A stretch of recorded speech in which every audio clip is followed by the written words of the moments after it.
Vamos a iniciar la escuela dominical y vamos a iniciar con una oración.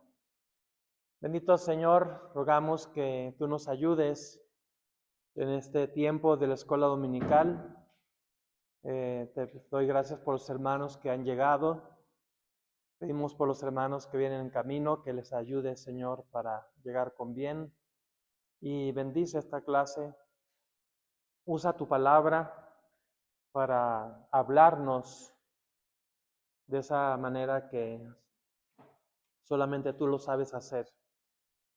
Y que lo que vayamos a ver aquí sea de bendición, de ánimo para nuestras vidas, de edificación, para crecimiento espiritual.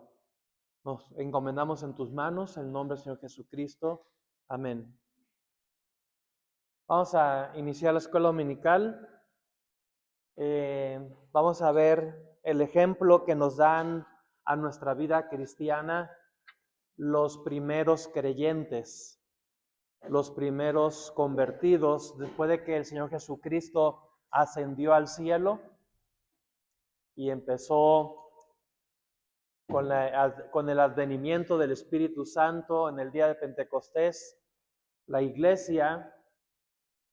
Vamos a estudiar brevemente el gran ejemplo que nos dan aquellos primeros creyentes, aquellos primeros cristianos que se convirtieron y se añadieron a la iglesia, y aprender de ellos, ¿sí? Aprender de esos nuevos creyentes para nuestra vida cristiana y cuestionarnos a nosotros mismos, preguntarnos a nosotros mismos cómo está nuestra vida cristiana en comparación con aquellos primeros creyentes de la iglesia primitiva. Ellos son un ejemplo de lo que es la vida cristiana. Bueno, vamos a ver la vida cristiana inicial con esos nuevos creyentes y vamos a ver rápidamente en Hechos capítulo 2, versículos 41 al 47. Yo lo voy a leer, ustedes me siguen con su vista. Hechos capítulo 2, versículos 41 al 47. Aquí nos dan unas características, vemos unas características de esos primeros cristianos. Así que los que recibieron su palabra fueron bautizados y se añadieron aquel día como 3,000 personas y perseveraban en la doctrina de los apóstoles, en la comunión unos con otros, en el partimiento del pan y en las oraciones. Y sobrevino temor a toda persona, y muchas maravillas y señales eran hechas por los apóstoles.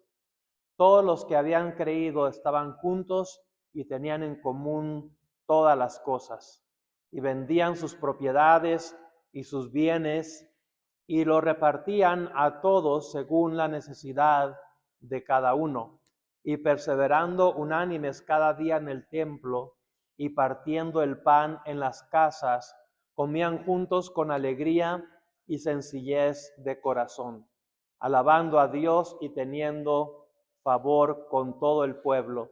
Y el Señor añadía cada día a la iglesia los que habían de ser salvos. Vamos a ver la idea central de esta lección que queremos aprender. La vida cristiana comienza con una transformación que se refleja en comunión, aprendizaje y devoción a Dios. Si tú y yo realmente somos cristianos, somos hijos de Dios, hemos sido transformados. Como lo dijo el Señor Jesucristo a Nicodemo, es necesario nacer de nuevo. Eso quiere decir que tú y yo hemos nacido de nuevo. Entonces, ese nuevo nacimiento, esa transformación que ha ocurrido en nuestra vida, se debe de reflejar a través de la comunión, a través del aprendizaje, a través de la devoción con Dios.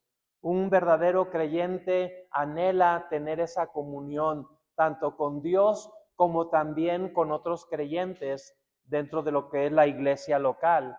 Un verdadero creyente tiene sed, tiene hambre de estar aprendiendo de la palabra de Dios.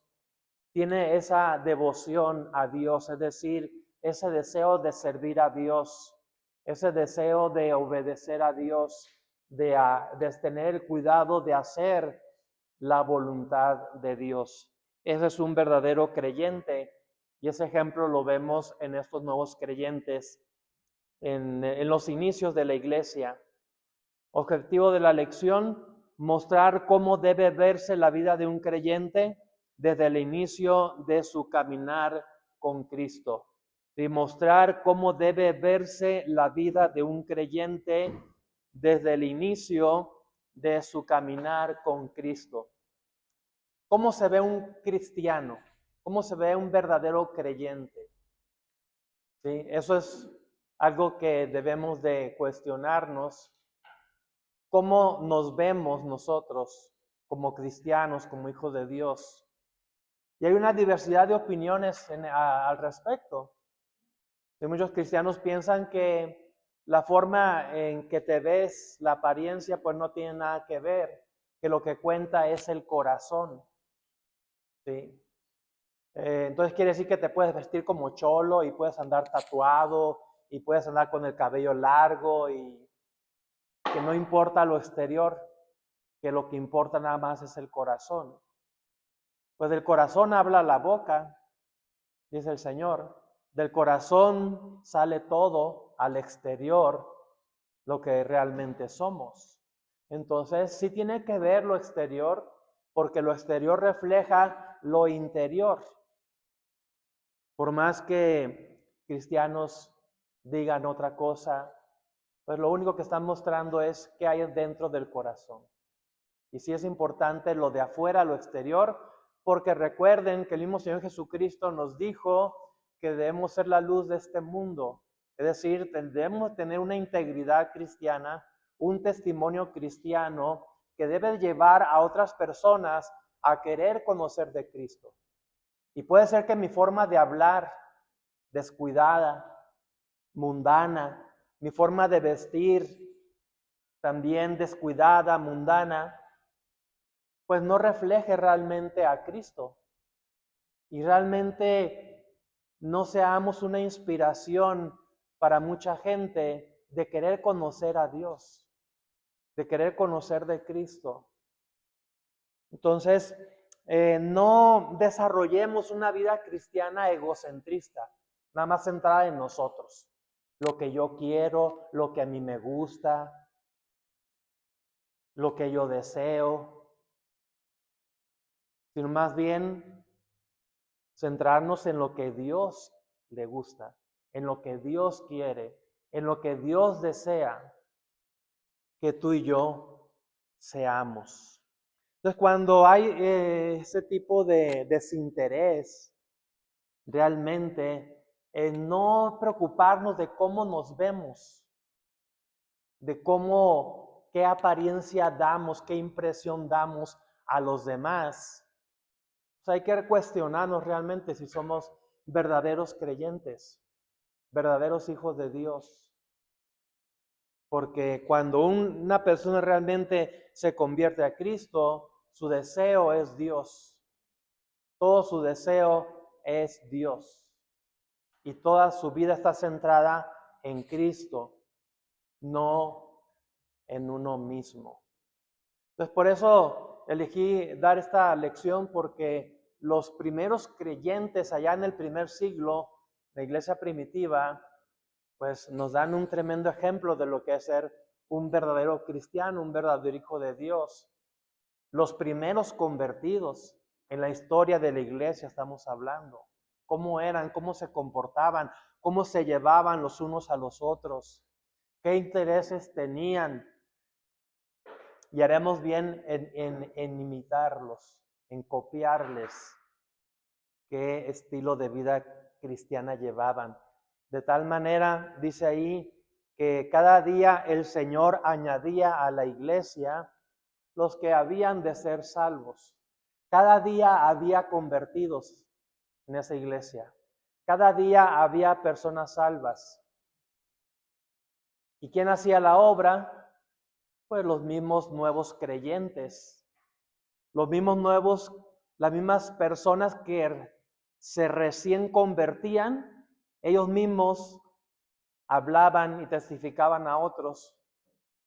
El trabajo de los apóstoles, pues ellos no podían hacer todo. Pero esas 3,000 personas que se convirtieron, pues esas mismas personas comunicaban su fe a otras personas y también querían venir, ¿sí?, a esa iglesia, a los apóstoles, para que se les indicara cómo ellos también podían recibir a Cristo. Y esa es una de las grandes claves para que realmente haya personas convertidas. Dios quiere usarnos a ti y a mí. Pero para eso hay ciertas cosas que implicadas ahí de por medio para poder ganar una persona para Cristo. Nuestra vida como creyente pues tiene mucho que ver. Ilustración bíblica. Vamos a ilustrar esto que estamos viendo con la vida de Saulo de Tarso. Sí, yo creo que tan conocida por todos nosotros. En Hechos capítulo 9, versículos 1 y 2. ¿Alguien que lo lea? 9, 1 y 2 de Hechos.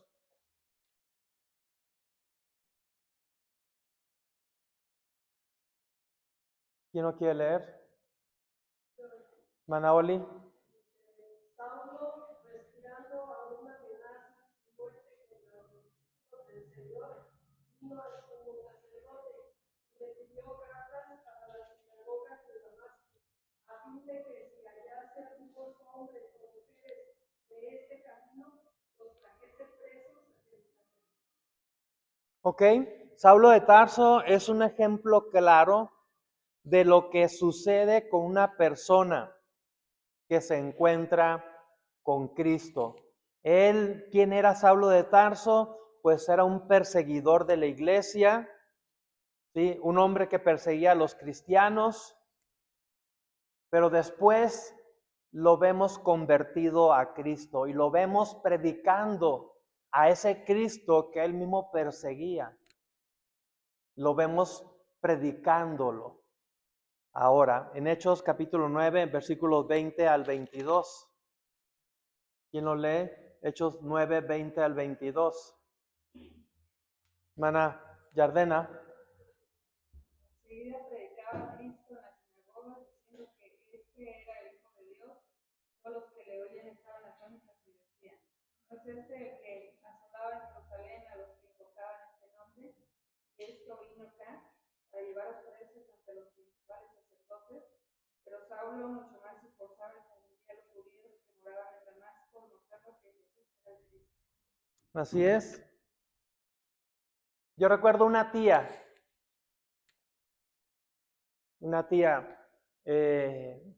me dijo esas palabras. Cuando yo me convertí a Cristo, a partir de ese mismo día, yo lo único que quería hacer es salir a la calle y gritar y decir a todo mundo que Cristo era mi Salvador. Y platicarles a los vecinos, a las vecinas, a mis familiares acerca de Cristo. Inmediatamente al segundo, a las fracciones de segundo de haberse convertido a Cristo. Hay cristianos que no creen esto que estoy diciendo del testimonio de esta tía. ¿Sí? Y como ya lo he dicho anteriormente, hay pastores que tampoco lo creen. Y piensan que deben de llevar a una persona por un curso de 10, 12 lecciones para que por fin reciba a Cristo. Y otras 10, 20 lecciones para que se bautice. Y otras 10, 20 lecciones para que se haga miembro de la iglesia. Porque no creen en el poder del Espíritu Santo, que puede cambiar a una persona, que puede transformar a una persona de un segundo a otro. Cuando usted se convirtió a Cristo, ¿todo siguió igual o algo cambió en su vida? Porque una de las grandes manifestaciones, evidencias, pruebas de que realmente alguien se ha convertido a Cristo es querer hablar de su Cristo a otras personas.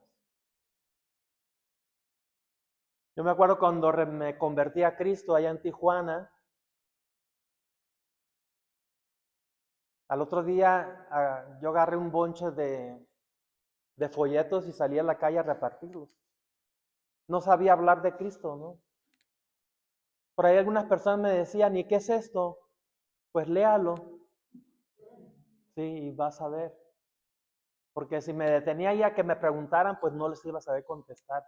Haz de cuenta que nada más llegaba y les daba el folleto y le corría. Y así, y en los buzones de las puertas, y por abajo de las puertas, y todo eso. Entonces yo me involucré mucho, rápido, lo más pronto posible, porque al siguiente sábado yo ya estaba yendo a evangelizar con otros hermanos. Y desde el primer sábado, pues el pastor me asignó ahí, a ver, fulanito, te encargo a este muchacho porque apenas acaba de recibir a Cristo. Llévatelo contigo para que te vea a ti, cómo testificas, cómo le hablas de Cristo a la gente y todo eso. Sí. Y ese sábado pues anduve con él. Hasta me acuerdo cómo se llama, Leobardo. Y al otro sábado, pues yo creo que se le fue la onda al pastor. Pero ahí estaba repartiendo, a ver, tú vete con este, tú te vas con él y todo eso. Y a ver, tú fulanito, tú vete con Adalberto. ¿Qué? ¿Cómo? Si apenas es mi segundo sábado. Y me asignó a mí, el pastor, a un niño, un chamaquito. ¿Sí? Para que fuera conmigo y me viera a mí cómo testificara. Yo digo que al pastor ahí se le fue la onda. Porque era mi segundo sábado, apenas. Y pues yo no le dije nada al pastor, dije, ¿y ahora cómo le hago? Lo bueno que ya traía yo un Nuevo Testamento de esos azules.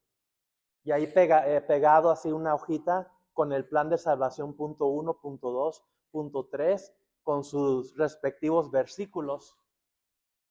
Dije, pues de aquí ni modo. Y le hablé a la primera persona y aceptó a Cristo.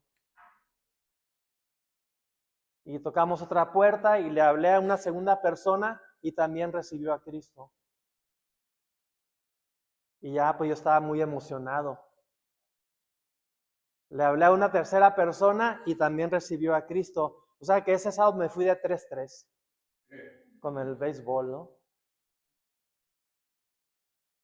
Y dije yo, pues eso está bien suave.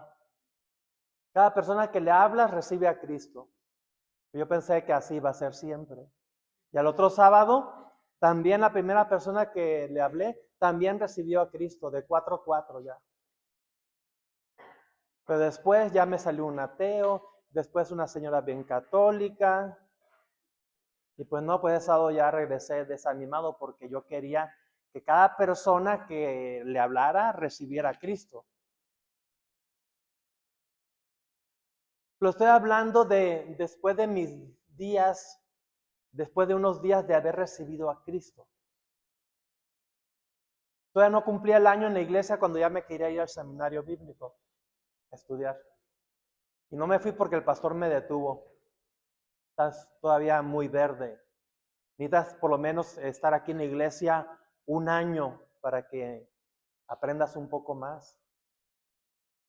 Y sí me esperé el año y después del año cumplido, pues me fui al instituto a Hermosillo.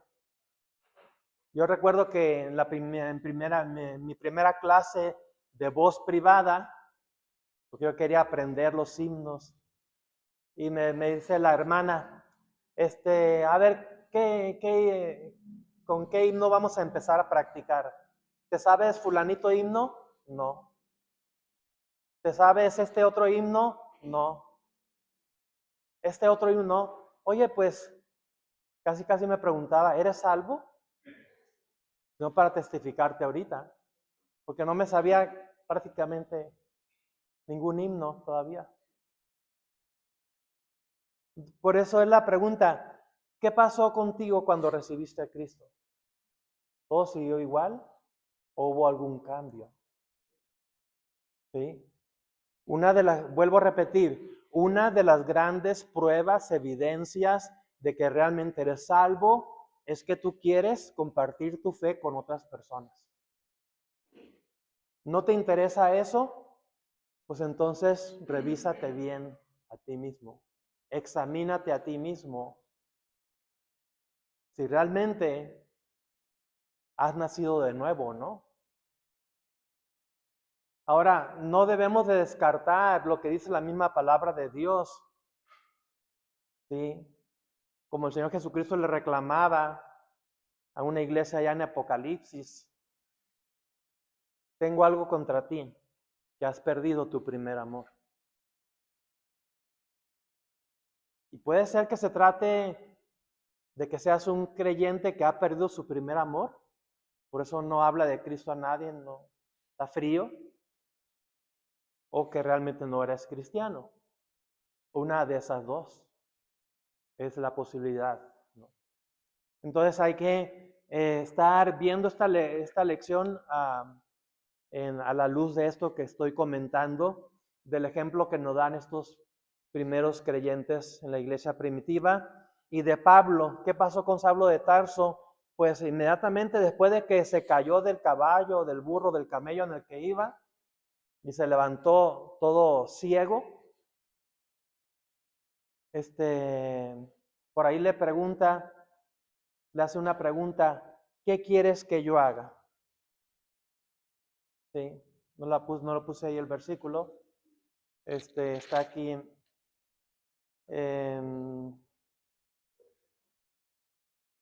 estamos en Hechos capítulo 9.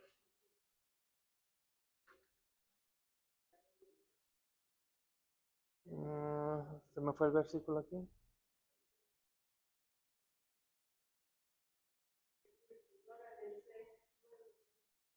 Ajá. Él temblando y temeroso dijo, Señor, ¿qué quieres que yo haga? Y el Señor le dijo, levántate y entra en la ciudad y se te dirá lo que debes hacer.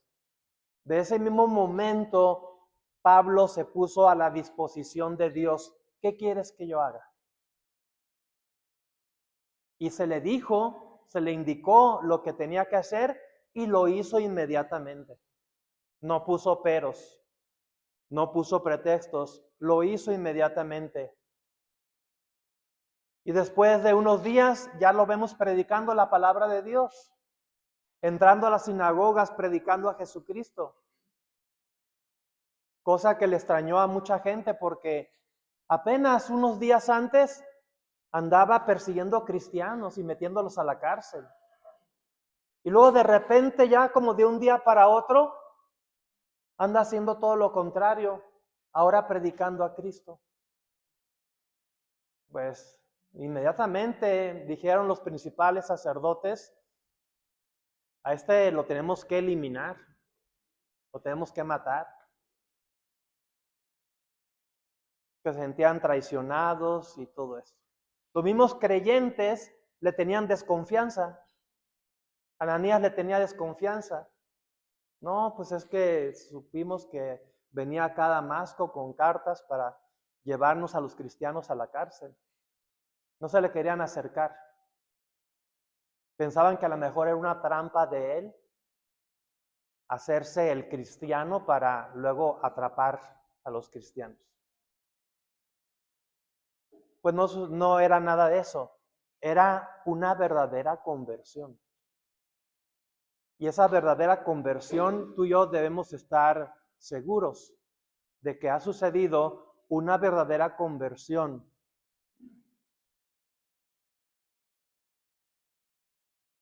La vida cristiana no comienza con religión, comienza con un encuentro real con Cristo que transforma completamente la vida. Sí, y puse ahí a propósito,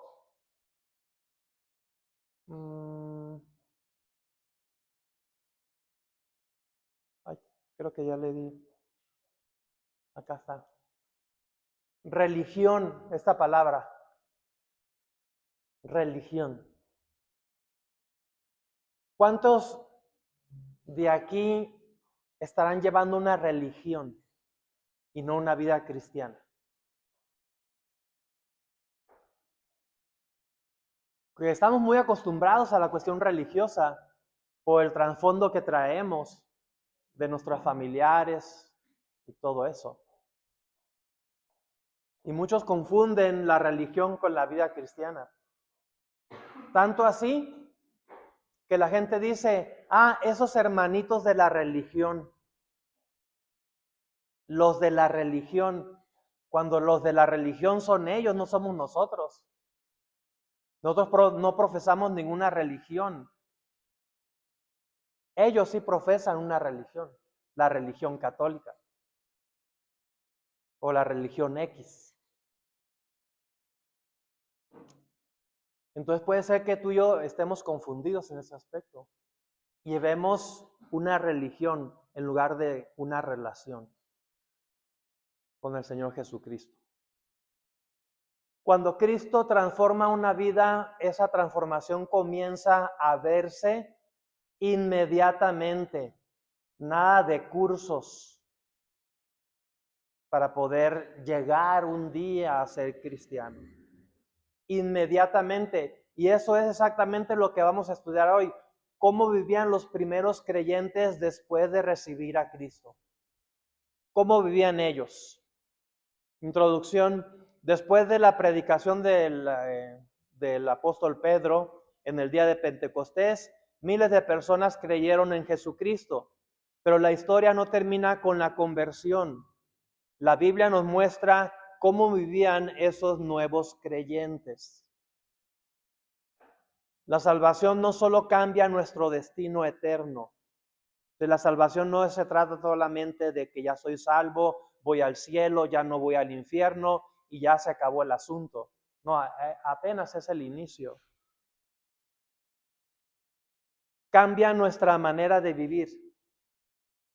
Por eso el libro de Hechos de los Apóstoles describe el estilo de vida de la iglesia primitiva. Una de las grandes evidencias que vemos en el libro de los Hechos con el inicio de la iglesia es que estas personas, desde el momento en que recibían a Cristo, sus vidas eran transformadas. Punto número 1. Un creyente nuevo desea aprender la palabra de Dios. Un creyente nuevo, un nuevo convertido, una persona que se ha convertido a Cristo en realidad, de verdad, desea estar aprendiendo de la palabra de Dios. Desean como niños recién nacidos la leche espiritual no adulterada. ¿Tú deseas la palabra de Dios? ¿Es lo que más deseas aprender de ella? No, pues que no. ¿Eres de verdad cristiano? Sí. Entonces has perdido tu primer amor. Necesitas volver a tu primer amor para desear la palabra de Dios, como ese niño recién nacido que eras cuando recién te convertiste a Cristo. En Hechos 2:42 nos dice que estos primeros convertidos perseveraban en la doctrina de los apóstoles. ¿Sí? Perseveraban en la doctrina de los apóstoles. Querían aprender la palabra de Dios. Los primeros creyentes tenían hambre espiritual. Querían aprender. ¿Qué querían aprender? Pues las enseñanzas de Cristo. Querían aprender las escrituras, la verdad del evangelio. La vida cristiana comienza con un deseo de crecer espiritualmente. Y por eso Dios compara la vida del creyente el recién convertido con un bebé que acaba de nacer. Y que ese bebé desea la leche maternal. Así también el cristiano la desea. La leche espiritual no adulterada. ¿Sí? La palabra de Dios. Y sabemos que hay etapas del crecimiento en la vida del creyente.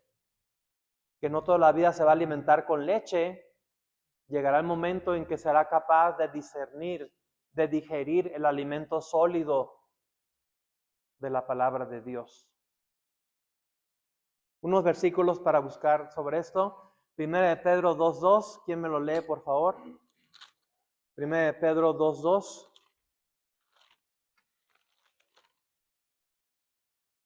Léalo, por favor. ¿Alguien por ahí?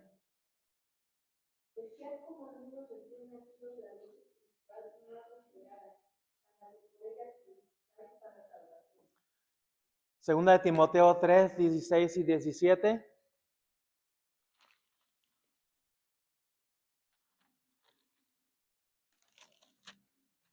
¿Quién lo tiene? Todas las escrituras inspiradas por Dios sirven para enseñar, para redarguir, para corregir, para instruir en justicia, a fin de que el hombre de Dios sea perfecto, enteramente preparado para toda buena obra. Juan 8:31. Juan 8:31. Entonces Jesús a los judíos que habían creído en él, y vosotros permaneciereis en su palabra, seréis verdaderamente mis discípulos. ¿Sí? Cristo mismo dijo, si vosotros permaneciereis en mi palabra, seréis verdaderamente mis discípulos, porque un verdadero discípulo de Cristo quiere permanecer en la palabra de Cristo, quiere estar ahí, día y noche quiere estar meditando en esa palabra, evidencia de que es un verdadero discípulo de Cristo, un verdadero creyente. Aplicación. Un creyente saludable busca estudiar la Biblia, escuchar enseñanza, crecer en conocimiento de Dios. Un hermano me decía allá en Actopan, anoche que estuvimos ahí con el coro cantando en el aniversario de una iglesia, me decía, fuimos a Costa Rica, mi esposa y yo. Llegamos allá a un poblado, una ciudad X, y era domingo y teníamos que buscar una iglesia. Y buscamos para acá, por allá, investigamos. Y lo único que pudieron encontrar, una iglesia presbiteriana de puros coreanos. No encontraron más. Y ellos nos dijeron, pues, no entendemos nada de coreano. ¿Para qué entramos? Mejor vámonos a la casa. Ya podemos ver Netflix o Amazon, no sé qué. Ya, ¿para qué entramos? Pues no vamos a entender nada. No entendemos coreano, pues entraron. ¿Sí? Y los sentaron ahí y los pusieron unos audífonos y les estuvieron traduciendo todo al español. ¿Sí? Y ellos estaban encantados. Los únicos mexicanos entre puro coreano. ¿Sí? Uno podría decir, bueno, o sea, nada más un domingo que no vayas a la iglesia. Se justifica, ¿no? Andas en otro país, no encontraste una iglesia.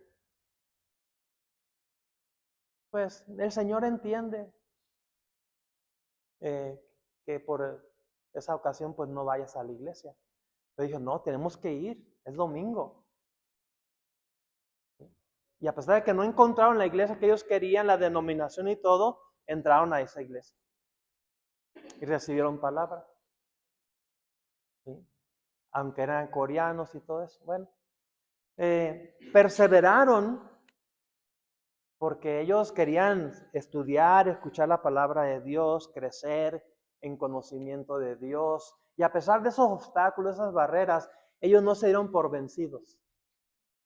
Y ese domingo lo terminaron pues escuchando algo de la palabra de Dios.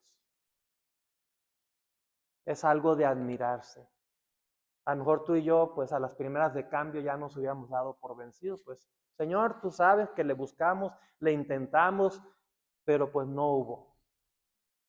Así que, pues ya mejor hacer otra cosa. Un tremendo ejemplo. Número 2, un creyente nuevo ama la comunión con la iglesia.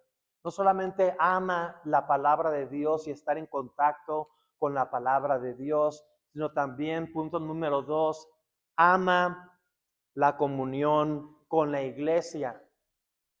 Ama la comunión con los hermanos.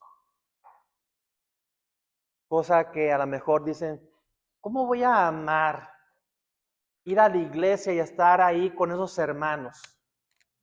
¿Cómo voy a ir a aguantar a tal hermano que me cae gordo? O que es medio pesadito, que trae la sangre pesada, o, ¿verdad? Pues a pesar de todos esos obstáculos, podríamos decir, el verdadero creyente quiere estar ahí en la iglesia. Como que podrían decir otros que no son cristianos, de verdad que a ti te gusta el sufrimiento, ¿no? Eres malinchista o te gusta que te hagan la vida pesada, no sé. Gente así comenta, gente inconversa. Hoy ustedes se le han metido todo el día en la iglesia. Como que no creen que, pues, a pesar de las diferencias y todo eso, anhelemos, amemos estar ahí en la iglesia.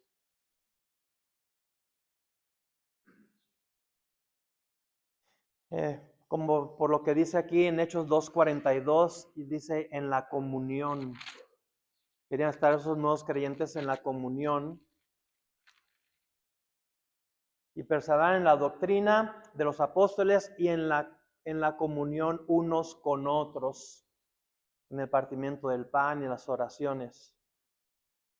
La palabra comunión habla de compartir la vida, habla de apoyarse unos a otros, habla de caminar juntos en la fe.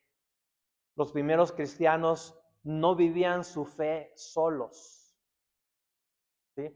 Uno de los grandes requisitos, ingredientes para el crecimiento, la madurez espiritual, es que necesitas congregarte en una iglesia. Y si a alguno de ustedes no les ha quedado claro eso, que les quede claro de una vez. El plan de Dios no son los cristianos llaneros solitarios, que cada vez desgraciadamente hay más. Por esta cuestión de las redes sociales, que se presta para estar desde la comodidad de tu casa un domingo, pues viendo algún predicador. ¿Para qué voy a la iglesia? Pues aquí en la red hay miles de predicadores que puedo escuchar. Eso no es el plan de Dios. El plan de Dios es venirse a reunir presencialmente en una iglesia local. Si realmente eres un hijo de Dios, no vas a poder aguantar mucho tiempo sin que extrañes la comunión con los hermanos en la iglesia. Y vas a tener que buscar dónde congregarte. A pesar de que no haya muchas opciones en muchos lugares, siempre vas a buscar la manera de encontrar una iglesia donde congregar. Eso habla de que tienes una verdadera fe, de que realmente quieres progresar como cristiano, como hijo de Dios. El crecimiento de un cristiano está limitado cuando solamente quiere crecer y madurar por sí mismo. Se necesita la interacción con otros hermanos en la fe para poder crecer. ¿Quién lo estableció eso? ¿Quién lo decidió de esa manera? Pues Dios mismo. Ningún pastor, ninguna denominación de iglesia decidió esto. Eso fue el diseño original de Dios. Los primeros creyentes entendían que la vida cristiana se vive en comunidad. La iglesia es una familia espiritual, como dice Efesios 2:19, alguien que lo lea. Efesios 2:19.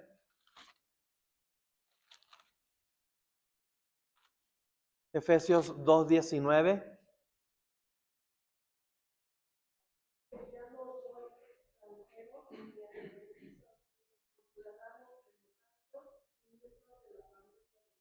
Miembros de la familia de Dios. La iglesia es una familia espiritual.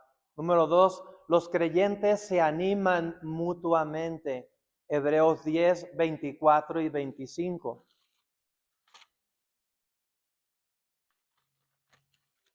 ¿Quién lo lee?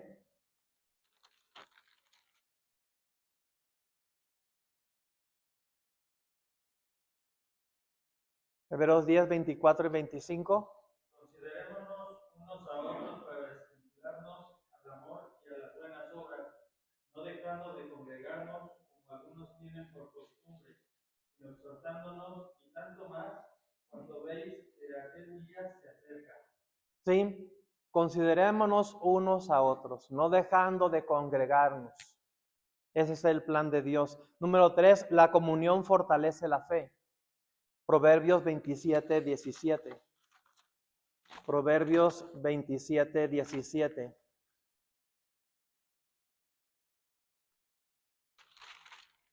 ¿Quién lo lee?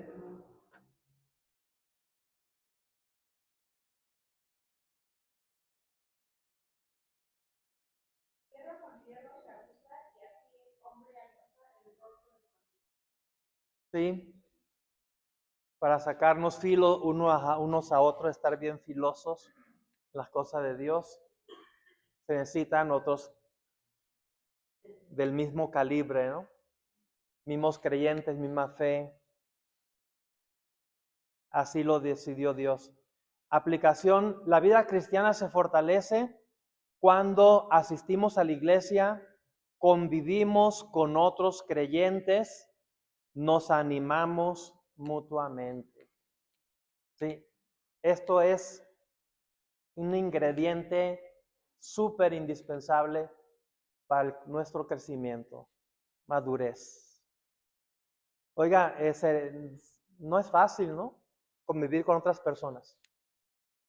No es fácil.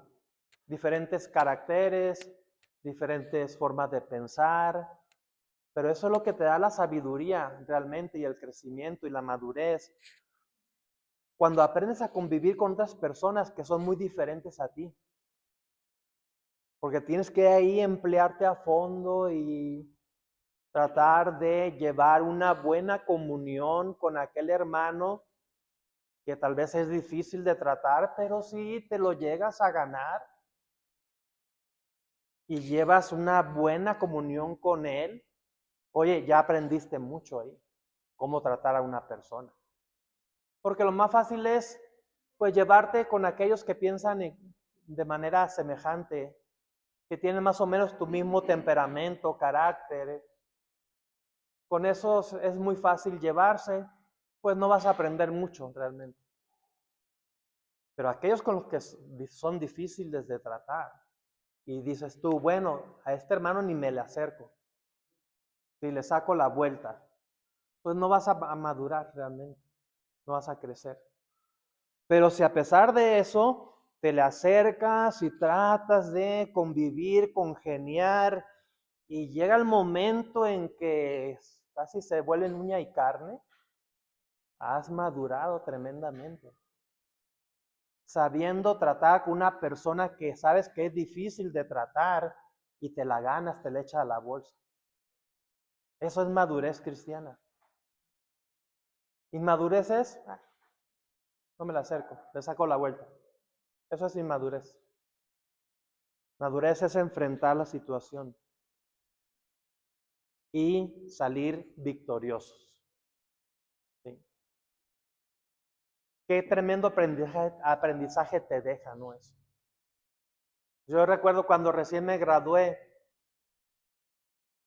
estudié para supervisor en el área industrial. Y en mi primer trabajo metí la pata. Yo acá con mi título y todo, llegué a una empresa y me pusieron ahí como supervisor de unos trabajadores y pues fui muy déspota en tratar a uno de ellos. Y me amenazó de muerte. Yo apenas recién salido y llegando a ese trabajo, me amenazó de muerte. Imaginen Los Mochis, Sinaloa. Ya se imagina todas las palabrotas que me dijo. E inmediatamente dijo, ahorita vengo, te voy a matar. Y no les digo todas las demás que me dijo. Y salió y se metió a su camioneta y se fue. Y los demás me dijeron, ¿sabes qué? Vete porque nosotros lo conocemos, te va a matar. Le dije, no, pues, como diciendo, pues sí, queriendo correr, ¿no? Pero pues ahí me tenía que aguantar. Y dije yo, no estuvo bien cómo lo traté, cómo le hablé. En ese momento yo lo reconocí, estaba temblando del miedo y todo, pero dije yo tuve la culpa. Ya terminó ese día, al otro día el muchacho pues se presentó a trabajar. El dueño habló conmigo, habló con él, hicimos las paces y de ahí en adelante cambié mi estrategia para tratarlo porque era difícil de tratar, pero cambié mi estrategia y puedo decir ahora que él fue el que más me enseñó sobre ese trabajo, que era de carpintería. Después él me estaba enseñando cómo usar las máquinas y todo y me decía, ten cuidado aquí, no te vayas a rebanar un dedo y acá y todo eso, cuando días antes me había amenazado de muerte. Y fue el trabajador con el que mejor me llevé el tiempo que estuve ahí. Entonces no es nada más decir, pues ya, como dicen por ahí, pues yo soy como soy. Y lo que yo pienso, eso digo. Y si te gusta, bueno, y si no, pues ahí es tu problema. Esa es la filosofía del mundo. Así no funcionan las cosas en la vida cristiana. ¿Sí? Como dice un dicho por ahí, que aprendí de adolescente, es muy bueno que digas lo que piensas, pero es mejor que pienses lo que dices. ¿Sí? Desde ahí yo tuve que aprender esa filosofía o sabiduría para no meterme en conflictos con las personas, porque pues hay cada trabajador y todo, cada persona. Y en la iglesia, pues no, ¿verdad? Todos son perfectos. No hay gente malhumorada, gruñona, ¿sí? Todos son bien dóciles y bien dulcecitos. No, pues con más razón en la iglesia, ¿no? Es cuando más sabiduría se necesita todavía, porque somos ahora sí que una bola de pecadores, ¿no? Redimidos por la gracia del Señor. Entonces no es fácil, pero para eso necesitamos crecer y madurar, para poder llevar relaciones interpersonales en la iglesia de manera beneficiosa para todos, para ambas partes. ¿Sí? Número 3, un creyente nuevo desarrolla una vida espiritual. Si un creyente nuevo desarrolla una vida espiritual como el niño recién nacido, o sea, nace, ¿y qué es lo normal que debe suceder en ese niño recién nacido? Pues que vaya creciendo, se vaya desarrollando.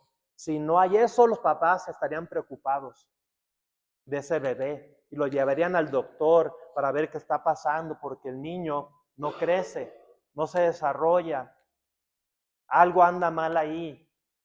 Entonces es de esperarse de un creyente que crezca. Claro, hay diferentes grados de crecimiento. Algunos van creciendo a una velocidad mayor, otros van un poco más lento, pero hay crecimiento, hay movimiento, no hay estancamiento. En Hechos 2:42 nos dice que los nuevos creyentes estaban, a ver, Hechos 2, ya me perdí aquí, y perseveraban en la doctrina de los apóstoles, en la comunión unos con otros, en el partimiento del pan y en las oraciones. Los primeros creyentes practicaban adoración, oración, recordaban la obra de Cristo, su relación con Dios era real y activa. ¿Sí? Su relación con Dios era real y activa. Esas dos palabritas, una relación con Dios real, que no nada más sea en lo teórico, sino vámonos a la práctica, a lo práctico, a lo del diario vivir. ¿Sí? Esa comunión, esa comunicación con Dios. No nada más te comunicas con Dios cuando vienes a la iglesia y dice el pastor, hay que sacar la Biblia y hay que buscar cierto pasaje y eso es todo. Porque eso no es algo real. Eso no es algo práctico, es algo teórico nada más. Pero, y activo, ¿sí? Activo que practicas tu vida cristiana de todos los días. ¿Sí? No nada más de un día a la semana. Los primeros cristianos cultivaban una relación viva con Dios. Número 1, la oración es esencial para la vida espiritual. 1 Tesalonicenses 5:17. Versículo cortito. 1 Tesalonicenses 5:17.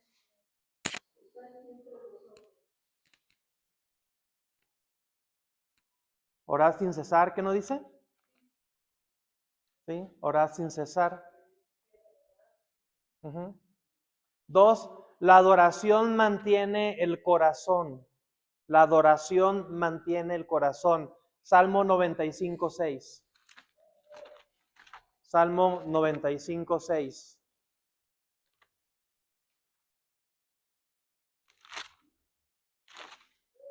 Venid, adoremos y postrémonos, arrodillémonos delante de Jehová nuestro Hacedor.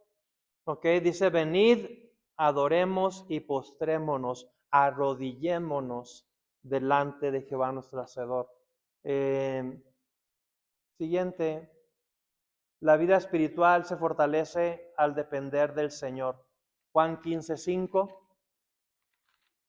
Juan 15:5. Yo soy la vid, vosotros los pámpanos. El que permanece en mí y yo en él, ésta lleva mucho fruto, porque separados de mí nada podéis hacer. Correcto. Separados de mí nada podéis hacer. Aplicación. Un creyente nuevo debe aprender a orar, adorar a Dios, depender del Señor cada día. Oración, adoración y dependencia del Señor.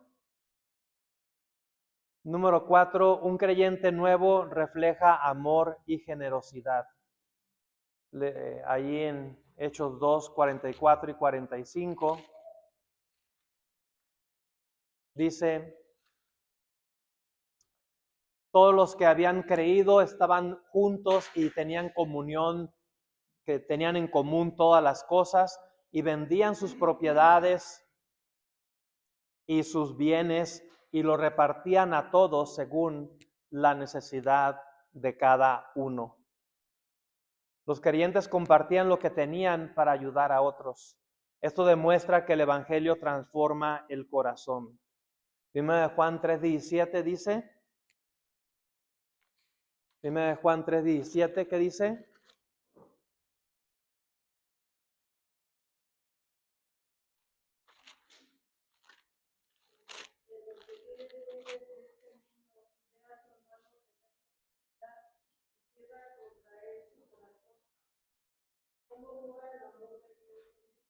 ¿Cómo mora el amor de Dios con él? Número 1, el amor cristiano se demuestra con acciones. Juan 3:18.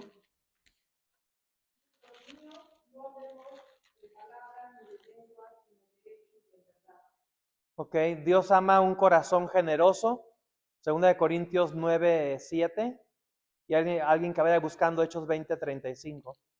Dios ama un corazón generoso, 2 Corintios 9:7.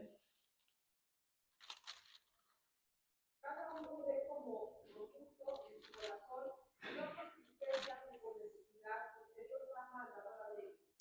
Muy bien. Número 3, la generosidad refleja el carácter de Cristo. Hechos 20:35. La generosidad refleja el carácter de Cristo. Hechos 20:35. Todo vamos a enseñado que trabajando en se debe ayudar a los necesitados, porque por dar las palabras del Señor Jesucristo, más bienaventurado es dar que recibir. Sí. Más bienaventurado es dar que recibir. Un creyente maduro, un creyente que ha crecido, un verdadero creyente, pues se agarra de esa promesa del Señor Jesucristo. Más bienaventurado es dar que recibir. Y desgraciadamente, hoy en día cada vez se desarrolla más esa mala filosofía del cristianismo, de que voy a la iglesia a recibir. ¿Y qué van a dar? ¿Sí? No sé por qué, pero anoche no podía dormir y nada más cerraba los ojos y estaba soñando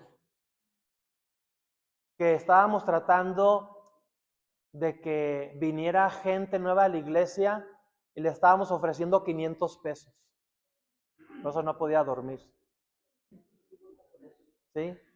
Y estaba soñando a Gibran y no sé quién más por ahí, que Gibran estaba en la puerta ahí con el paco así de billetes, de puros de 500 y repartiendo.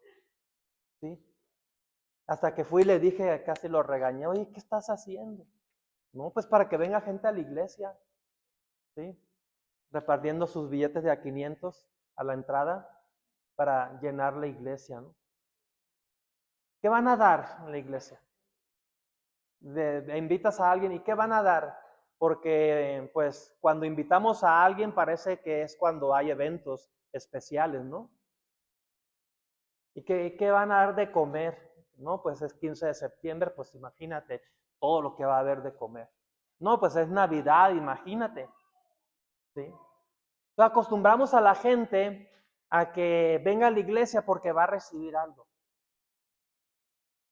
Más bienaventurado es dar que recibir. Esa filosofía únicamente la tiene el verdadero creyente, el verdadero hijo de Dios, que viene a adorar a Dios no a través de recibir, sino a través de dar. ¿Sí? ¿Qué voy a darle yo al Señor? No es qué voy a recibir. Para terminar, aplicación, la vida cristiana produce compasión, generosidad, preocupación por otros. Y número 5, ya para terminar rápidamente, un creyente nuevo vive con gozo y testimonio. Según lo que dice en Hechos 2, 46 y 47.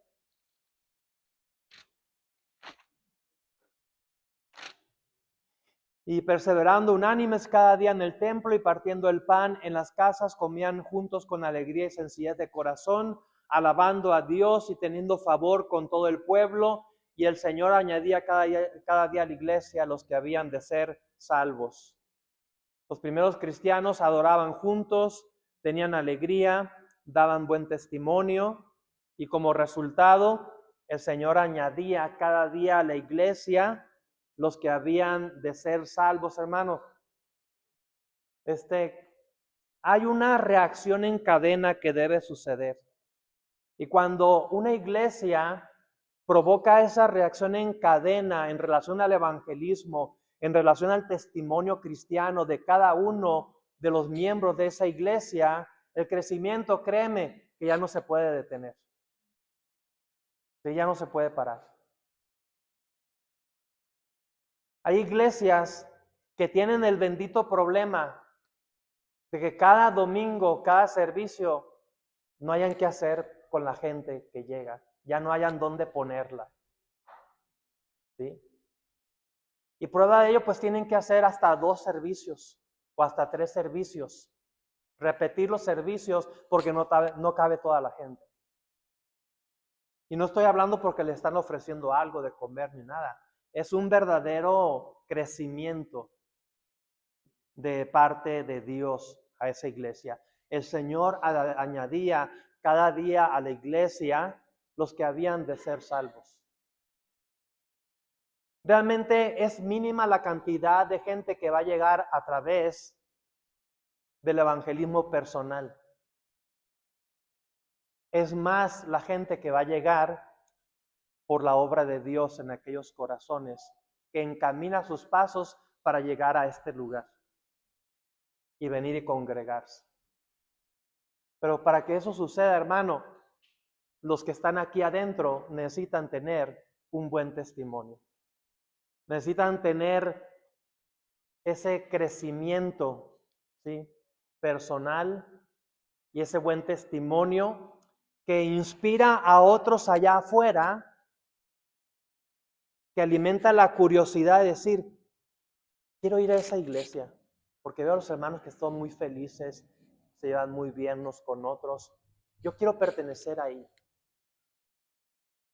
Por ahí alguien me decía, cuando yo llegué, dice, a Puerta Abierta, lo que me inspiró a llegar a Puerta Abierta, allá a Tijuana, a esa iglesia, es que siempre veía a los hermanos cuando salían muy contentos, afuera platicando, conviviendo, unos con otros. Y dice, siempre que pasaba por ahí, es lo que me llamaba la atención. Yo decía, un día quiero entrar ahí. El testimonio de alguien que conocí allá en Tijuana. Eso fue lo que le llevó a él a llegar un día y meterse allá a la iglesia. Si nos quejamos que por qué no vienen más nuevos, por qué hermanos no se quieren hacer miembros o qué sé yo, pues veámonos a nosotros mismos. ¿En qué estamos fallando nosotros, los que ya estamos aquí? Para que otras gentes no sean inspirados en venir y congregarse aquí con nosotros. Es una buena pregunta para hacernos. Cuando los creyentes viven correctamente, otros son atraídos al evangelio. Mateo 5:16. Mateo 5:16. Lo leo aquí rápidamente. Así alumbre vuestra luz delante de los hombres, para que vean vuestras buenas obras y glorifiquen a vuestro Padre que está en los cielos. Ilustración para cerrar, la vida transformada de Zaqueo. Después lo pueden leer en Lucas 19, del 1 al 10. Cuando Jesús llegó a casa, algo extraordinario ocurrió. Zaqueo dijo en Lucas 19, 8, He aquí, Señor, la mitad de mis bienes doy a los pobres, y si en algo he defraudado a alguno, se lo devuelvo cuadruplicado. Zaqueo, como publicano que era, cobrador de impuestos, ¿cuándo se iba a escuchar a alguien decir esas palabras? Solamente una persona que había tenido un encuentro personal con Cristo y había sido transformado su corazón, de tal manera que ahora la mitad de sus bienes y a quien había robado le estaba dispuesto a devolverle hasta cuadruplicado. Eso es una evidencia realmente de la transformación que Dios hace en una persona cuando realmente se convierte a Cristo. Cuando una persona realmente conoce a Cristo, algo cambia en su vida. Conclusión, los primeros creyentes nos enseñan cómo debe comenzar la vida cristiana, aprendiendo la palabra, viviendo en comunión, creciendo espiritualmente, amando a otros, dando testimonio. La pregunta para nosotros hoy es, ¿se parece mi vida cristiana a la de los primeros creyentes? ¿Se parece mi vida cristiana a estos nuevos creyentes del primer siglo que estudiamos hoy? Esperamos que sí. Oremos. Bendito Señor, rogamos que nos ayudes a seguir asimilando esto en nuestro corazón y examinar nuestras propias vidas. Te lo rogamos en el nombre del Señor Jesucristo. Amén. Dios les bendiga, hermanos. Hemos terminado.